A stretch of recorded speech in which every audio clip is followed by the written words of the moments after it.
আসসালামু আলাইকুম রহমতুল্লাহ। আজকে আমি চলে আসছি আমার কচুর জমিতে। আমার খুব শখ ছিল এবছর কিছু পরিমাণ কচু চাষ করব। কারণ হলো কচুতে অধিক পরিমাণ লাভ করা যায়। একদিকে কচুর লতি এবং অপরদিকে কচুর ফলন সবসময় বাম্পার হয়ে থাকে। এখানে আমি 10% পরিমাণ কচু চাষ করেছি। কচুর মাঝখানে আমি টমেটো চাষও করেছিলাম। আলহামদুলিল্লাহ যথেষ্ট পরিমাণ টমেটো বিক্রি করেছি। এখন যেহেতু টমেটোর সিজন শেষ, তাই ভাবলাম যে গাছগুলো শুকিয়ে গেছে সেগুলো তুলে ফেলবো। আর অবশিষ্ট টমেটোগুলো তুলে নেব আমার গরুর জন্য। দেখব যে টমেটোগুলো কেমন খায়। টমেটোগুলো আনার পর আমার গাভীগুলো যেন মধু পেয়ে গেছে। টমেটোগুলো খুব মজা করে খেতে শুরু করেছে। আমার গাভীগুলোকে আমি খুব আদর করি।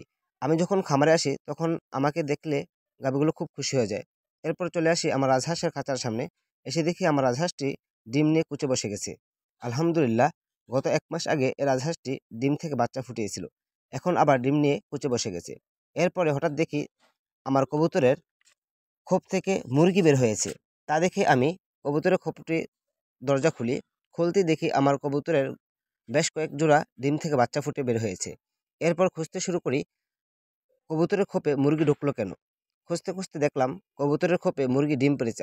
মাশাল্লাহ। এরপর আস্তে আস্তে বেলা বাড়তে শুরু করলো। এখন আমার আর একটি কাজ করতে হবে, সেটা হলো আমার একটি জমিতে ঘাস মারার ঔষধ দিতে হবে। কারণ ঘাস মারার ঔষধটা রোদের সময় জমিতে প্রয়োগ করতে হয়। তাই আমি আর দেরি না করে চলে যাই আমি ওষুধ দিতে ঘাসের জমিতে। এই জমিতে কিছুদিন পর আমি পাট বুনে দিব। এই ওষুধটা দেওয়ার একটি কারণ, সেটা হলো পরবর্তীতে যেন পাটের জমিতে ঘাস না ওঠে। আমার জন্য দোয়া করবেন। আসসালামু আলাইকুম রহমতুল্লাহি আবরাকাতু।